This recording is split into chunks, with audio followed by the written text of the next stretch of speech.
आप लोगों को मेरा नमस्कार।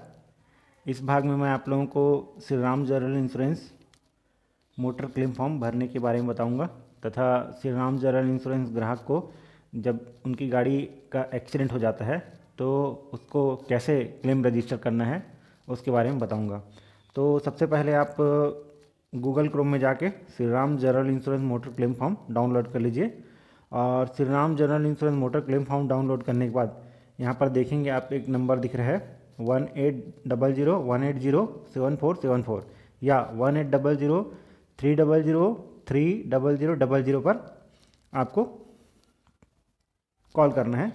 कॉल करने के बाद उसमें आपको ऑप्शन बताते जाएगा। ऑप्शन में आपको फिर बोलेगा कि क्लेम के लिए आप 1 नंबर दबाएं या 2 नंबर दबाएं। उसके बाद आप उस नंबर को दबा देंगे और उसके बाद आपको पूछा जाएगा कि आपका गाड़ी एक्सीडेंट कैसे हुआ, कब हुआ, कहाँ से कहाँ जा रहा था। फिर ये सब आपको जानकारी दे देना है। ड्राइविंग लाइसेंस, जो ड्राइवर था उसका ड्राइविंग लाइसेंस नंबर बता देना है और एक्सपायरी डेट बता देना है। उसके बाद आपका क्लेम रजिस्टर्ड हो जाएगा। क्लेम रजिस्टर्ड होने के बाद आपको एक क्लेम नंबर दिया जाएगा। उस क्लेम नंबर को आपको नोट करके रखना है। जब क्लेम नंबर आपका नोट हो जाएगा उसके बाद आप एक क्लेम फॉर्म डाउनलोड कर लेंगे और उस क्लेम फॉर्म को डाउनलोड करने के बाद इसमें कैसे कैसे भरना है बता दे रहा हूँ आपको। तो सबसे पहले देखेंगे कि क्लेम नंबर दिख रहा है यहाँ पे, तो जो आपको कंपनी द्वारा प्रोवाइड किया जाएगा क्लेम नंबर उसको यहाँ पे भरना है। फिर यहाँ पर आपको पॉलिसी नंबर डालना है। फिर बीमित मतलब जिसके नाम पे बीमा है उसको यहाँ पर भरना है। पॉलिसी कब से कब तक का है उसको यहाँ पर डाल दीजिए। टेलीफोन नंबर है तो ठीक है, नहीं तो मोबाइल नंबर डाल दीजिए ताकि आपको सुविधा हो। आपका जो सर्वेयर है आपको कॉल करेगा उस नंबर पे किसी भी प्रकार की क्यूरी के लिए, ठीक है। उसके बाद चलते हैं एड्रेस, जो आपका पता है उसको आप यहाँ पे डाल दीजिए, इस पर डाल दीजिए।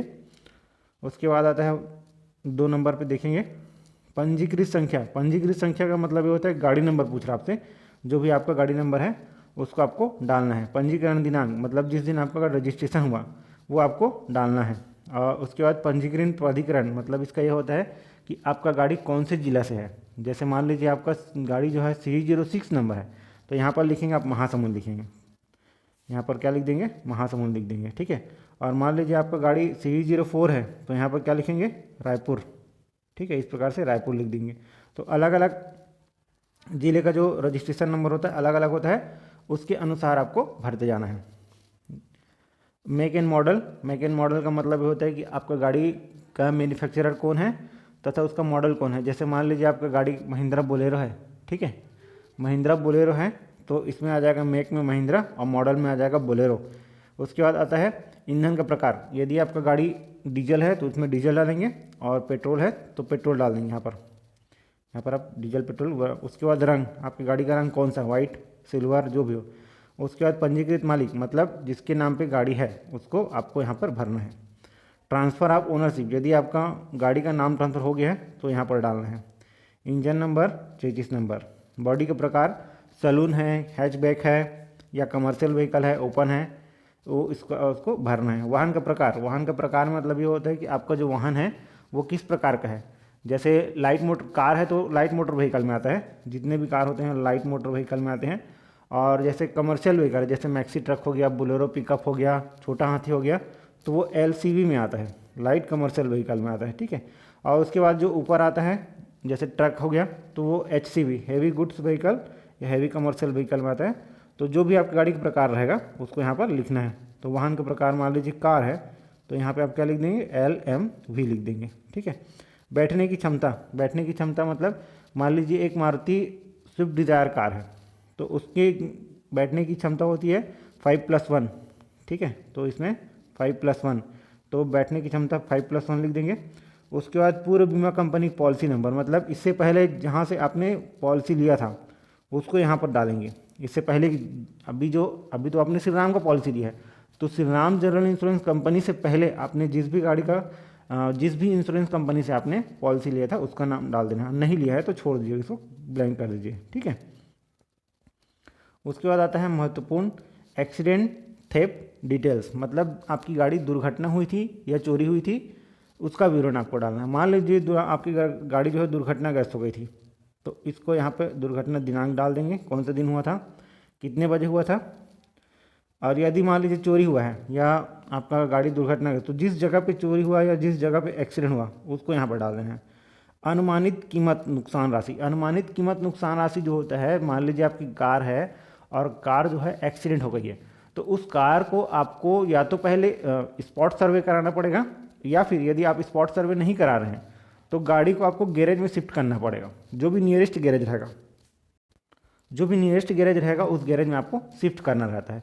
तो जैसे ही आप गैरेज में शिफ्ट करेंगे तो वहाँ का जो मेन मैकेनिक रहेगा या जो मेन मिस्त्री रहेगा वो आपको उस गाड़ी का एक अनुमानित खर्चा अपने लेटर पैड में लिख के देगा और सील साइन करके देगा। तो जो लेटर पैड में जो लिखा रहेगा, जितना भी अमाउंट, जितना भी नुकसान रहेगा उसमें लेबर चार्ज सहित पार्ट सहित सब चीज़ को यहाँ पे बताएगा। मान लीजिए आपकी गाड़ी में 50,000 का नुकसान है तो यहाँ पे 50,000 का नुकसान भर दीजिएगा। ठीक है। उसके बाद कार्यशाला का नाम, पता और टेलीफोन। कार्यशाला मतलब जिस भी गैरेज में आपने गाड़ी को शिफ्ट किया है उसका नाम, पता, मोबाइल नंबर, सारा चीज़ डिटेल्स इसमें डाल देंगे। उसके बाद आता है दुर्घटना या चोरी के समय वाहन का उपयोग किस प्रयोजन से किया जा रहा था, मतलब आपने गाड़ी को किस लिए उपयोग करा था, किस कंडीशन में ले गए थे उस गाड़ी को या क्या काम कर रहे थे, उसके बारे में आपको बताना है यहाँ पर। ठीक है। दुर्घटना या चोरी के समय वाहन में कुल सवारी की संख्या कितनी थी, तो दुर्घटना के समय आपकी गाड़ी में कितने लोग बैठे थे उसका यहाँ पर आपको डिटेल डालना है, या ई वाले जगह पे आपको डिटेल डाल देना है। यदि गाड़ी में किसी प्रकार की दुर्घटना के समय किसी ने एफआईआर दर्ज करवाया हो या किसी का हाथ पैर फ्रैक्चर या किसी की मृत्यु हुआ तो उसका नाम डालना है, किस थाने में एफआईआर हुआ था और उसका एफआईआर नंबर डालना है। उसके बाद आता है दुर्घटना और चोरी की परिस्थिति के कारण, मतलब दुर्घटना कैसे हुआ था, कैसे हुआ था मतलब आप कहीं जा रहे थे, ठीक है, और जाते समय या तो गाड़ी आपकी अनियंत्रित होकर किसी डिवाइडर से टकरा गया, तो ऐसा लिखना है आपको कि मेरी गाड़ी जो है अनियंत्रित होकर डिवाइडर से टकरा गई, तो इसको लिख सकते हैं यहाँ पर ऐसा। या फिर किसी अज्ञात व्यक्ति ने आकर टक्कर मार दिया, या फिर किसी जानवर को बचाते हुए गाड़ी अनियंत्रित होकर पलट गई। ठीक है। इस प्रकार से आपको जो भी कारण रहेगा आप उसको आपको यहाँ पर लिख देना है। उसके बाद आता है आपकी गाड़ी जो है कमर्शियल व्हीकल है। कमर्शियल व्हीकल मतलब होता है छोटा हाथी, पिकअप, ट्रक या टैक्सी गाड़ी, यदि ये सब है तो उसका आपको यहाँ पर फिटनेस का डिटेल डालना है, फिटनेस का प्रमाण पत्र नंबर डालना है और फिटनेस कब तक का है, वैलिड है, उसको डालना है। उसके बाद ले जाने जाने वाला माल की क्षमता, या माल कितने क्षमता का था, कितने टन का था या कितने किलोग्राम का था, उसको डालना है। उसका लोड चालान डालना है यहाँ पर। फिर यदि आपका गाड़ी जो है टैक्सी गाड़ी है तो ऊपर के जो कॉलम वो खाली हो जाएंगे, ये वाला कॉलम खाली हो जाएगा और ये कॉलम खाली हो जाएगा। इसमें आपको डालना है बैठने की क्षमता, मतलब कितने लोग बैठे थे, और दुर्घटना के समय कितने लोग सवार थे। ठीक है, ये डाल देंगे।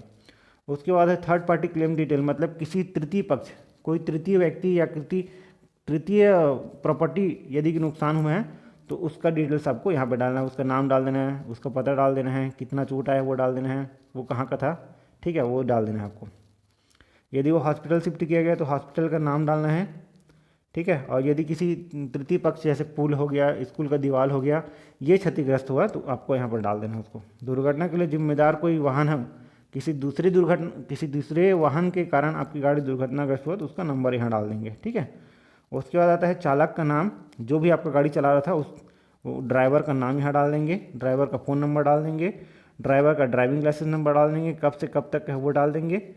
पंजीकृत मालिक, मतलब फिर से अपना नाम डालना है, जिसके नाम पे गाड़ी है उसका नाम डालना है। लाइसेंस के प्रकार, लाइसेंस दो प्रकार होता है, एक होता है लर्निंग लाइसेंस और एक होता है परमानेंट लाइसेंस, तो आपको इसमें टिक कर देना है। उसके बाद आता है किस प्रकार का वाहन चलाने की प्राधिकृत है। लाइसेंस बहुत सारे प्रकार होते हैं, तो लाइसेंस में आपको लाइट मोटर व्हीकल चलाने का है तो LMV लिखा रहेगा उसमें, आपके लाइसेंस में तो LMV लिख देंगे। और यदि ट्रांसपोर्ट चलाने का है तो उसमें ट्रांसपोर्ट लिखा रहता है तो उसको ट्रांसपोर्ट लिख देंगे। ठीक है। तो लाइसेंस में लिखा रहता है कौन सा है करके, और यदि किसी प्रकार का उसमें इंडोर्समेंट हुआ है तो उसको यहाँ पर डाल देंगे। ये सब भरने के बाद फिर जिसके नाम पे गाड़ी है और जिसके नाम पे पॉलिसी है उसका यहाँ पूरा नाम, जैसा कि बैंक में लिखा रहता है वैसा इसमें डालेंगे। उसके बाद उनके पिता का नाम डाल देंगे यहाँ पर, फिर बैंक का नाम जिस भी बैंक का है, उसके बाद बैंक का शाखा का नाम, उसके बाद जिस शहर का है, जिस राज्य के हैं, फिर उसके बाद यहाँ पर अकाउंट नंबर डालेंगे, IFSC कोड डाल देंगे, और अकाउंट का प्रकार मतलब सेविंग अकाउंट है कि करेंट अकाउंट है ये डाल देंगे। और उसके बाद यहाँ पर जो इंश्योर्ड है, जो बीमित है, जिसके नाम पे जो बीमा है उसका यहाँ पर साइन कर देंगे और जिस जगह पे आपने क्लेम फॉर्म भरा है उसका उस जगह का नाम लिख देंगे और यहाँ उस दिन का डेट लिख देंगे। ये सब क्लेम फॉर्म भरने के बाद ओरिजिनल एस्टीमेट, साथ में बैंक पासबुक की कॉपी, आधार कार्ड, पैन कार्ड, जो भी सर्वेयर आएगा आपको फ़ोन करके आएगा सर्वेयर, उसको ये सब चीज़ दे देंगे तो आपका क्लेम जल्दी से जल्दी सेटल हो जाएगा। और सर्वेयर के अनुसार, आपके निर्देशानुसार आपको और भी कुछ जानकारी बताई जाएगी, उसको आपको फॉलो करना रहता है। तो ये वीडियो हमारा पसंद आया हो तो प्लीज़ लाइक कीजिए और शेयर कीजिए। Thank you.